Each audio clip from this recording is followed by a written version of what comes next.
Hi, what's going on YouTube? In this video, I'm going to be breaking down one of the most underspoken about topics in the brand space right now, and it's why most brands will die after their best month ever. They think that they have it all figured out, they found the magic product, they found their winning solution to be the next Balenciaga, Supreme, or any of these giant fashion brands, right? But in reality, they drop their next piece, nobody buys it, and they don't know what happened. They can't get a video to go viral, they can't get their audience to engage with it, and they try to resort back to a different niche, or they try to figure it out and they're begging for sales, they're trying to pump more money into ads, and they just don't know what's going on.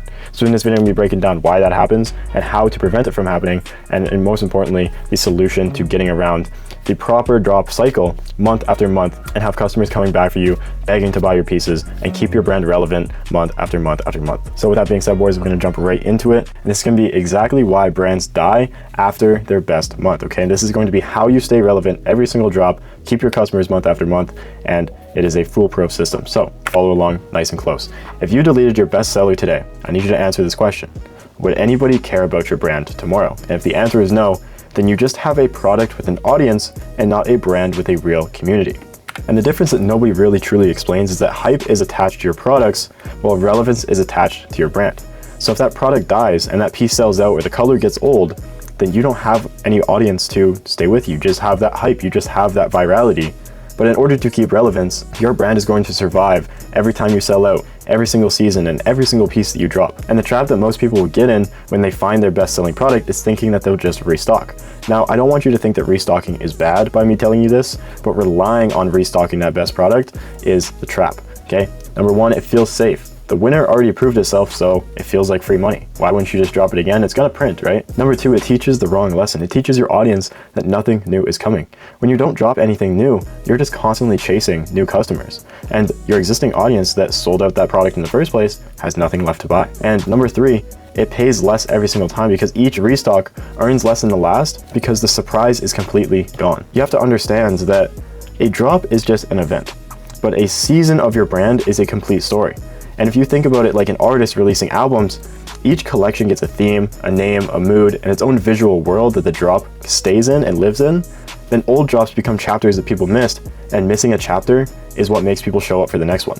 If you can begin to make this mindset shift with every drop and treat every drop like it has a theme, like it has a world to live in, and it actually matches your brand's identity, then you're gonna see people following along a story and a journey that your brand is going on. Now, these are the 4 phases every brand needs to run in order to have successful drops month after month, but most brands will only run one of them, and that's the drop, right? The launch week, the cash register moment where you collect all the cash, everybody floods in, they buy the product that you've been hyping up for a while. And then number 2 is the afterglow, right? Orders are arriving and social proof is completely raining. People are loving the product, it's selling out, it's amazing. But what you begin to miss and completely misunderstand is number 3, the bridge moment, the quiet middle where most brands will die. They don't know what to do in the middle, they stop posting, they go ghost, and they go into phase number 4, which is the buildup. They try to market their next drop, but they don't know what they did in the middle. But if you create themes and a story for your customers to follow along with in this middle ground, in this bridge, then it's going to be a seeded story that becomes your entire campaign leading into your next drop, and that is the buildup. And if you want to stay a relevant brand,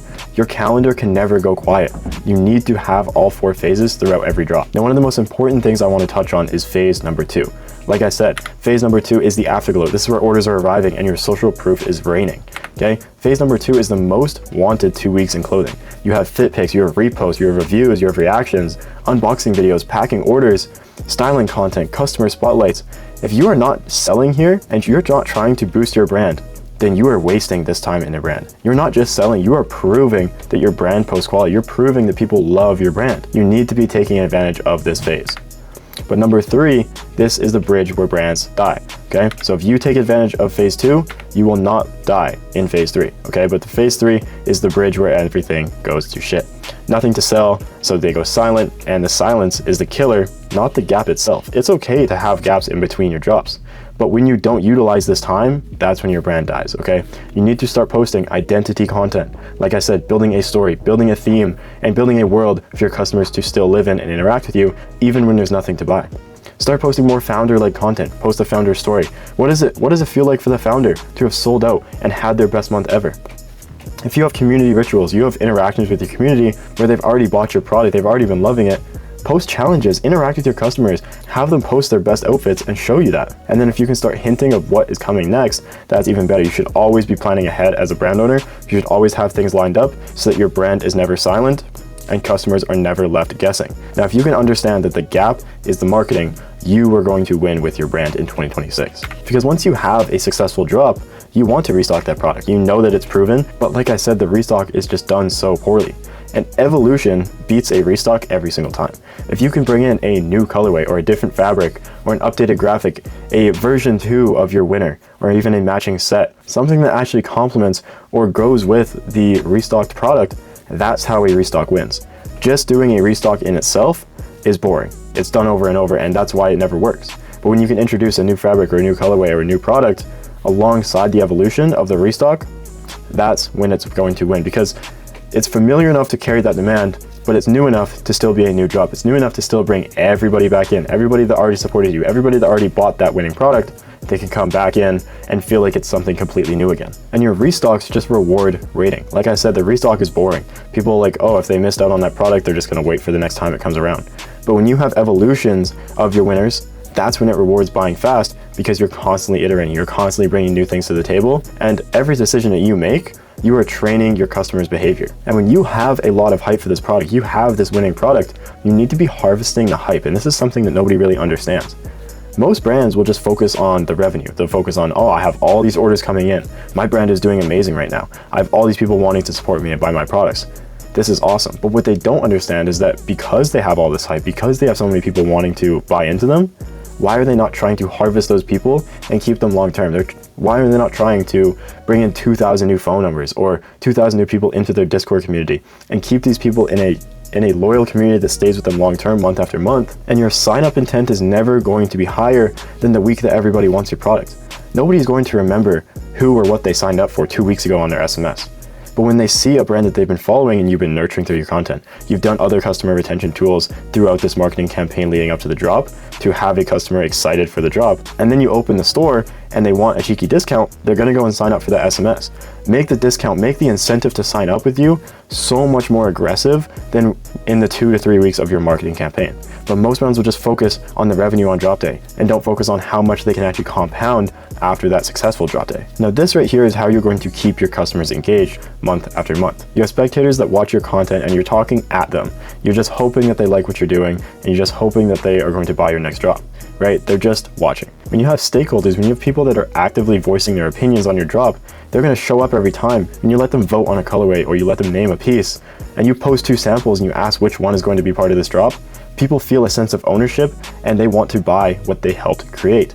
So have stakeholders, have a community of people that you interact with, that you let voice their opinion, and you have them help you make the next collection, and they get to actively voice what they want from you. But who really wants to voice their opinion to a logo? They want to follow a brand. They're not just gonna follow a product page through a quiet moment when it's not posting. The follower is the thread that leads them through the quiet moments of the brand. When there's nothing to buy or things are shut down and you're having issues, people are still going to follow a person through a quiet month, not just that logo or the brand page, okay? So as the founder, you need to be documenting the journey in between your drops. What is it like sourcing your next fabrics? What is it like making your next sample decisions? What are some doubts that you have during this drop? And show yourself doing the grind, trench work in the studio at 1 a.m. By the time that drop lands, you don't just have a launch, you have a climax to a story that your customers got to watch you build over time. Now, the most important piece of information I can give you about having a winning drop and a winning product is that your best seller, that winning product, is a message, and you have to read it and you have to actually analyze what made it a winner. Was it the color? Was it the content? Was it the silhouette? Maybe was it the product type it was with a hoodie, pants, shoes, a hat, whatever it was? Was it maybe somebody who you caught wearing the product and marketing it for you? Or was it just a really good price point? And not only do you have to listen to why it was such a good product, but why maybe did your other ones fail?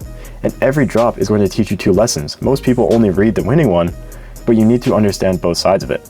And you should have a community that is already interacting with you that you can actively ask and hear their opinions for. And you should be asking them what made them want to buy this product. Why was this product your best one? And those messages right there is exactly what you're going to double down on. And the last and most important piece that I can give you is drop more frequently. If you can drop every 4 to 6 weeks, more small and often, it's going to beat the giant and rare collections that most brands try to do. When you have 2 to 6 intentionally made pieces with a story and an actual theme, and it matches what your brand is made for, and your community genuinely likes these products, It means a lot more than a 20-piece collection every 4 months. The brand that can stay relevant is the brand that always stays consistent. And if you can lock in the next drop date before the first one even launches, that's when you're going to stay ahead of the game. Your products can rotate, but your brand needs to stay. Now, if you made it all the way to the end of this video, I want to thank you, and I hope you learned something from this video. I hope you had your pen and paper out, taking some notes, and learning how you can keep your brand relevant every single drop. And if you can stay consistent with your brand and you can stay relevant drop after drop, you are going to beat the brands that have one viral drop, one giant moment, but they don't know how to sustain it. And if you have any other topics you want me to talk about or break down, you can go ahead and comment down below. Make sure you subscribe and go and follow on my Instagram as well for more short form information. I drop a lot of sauce on there. I'm pretty active, and you can DM me on there if you want to work one-on-one to see exactly how I implement all of these systems more in depth for my clients as well. Now, thank you again for watching, and I'll catch you in the next video. Peace.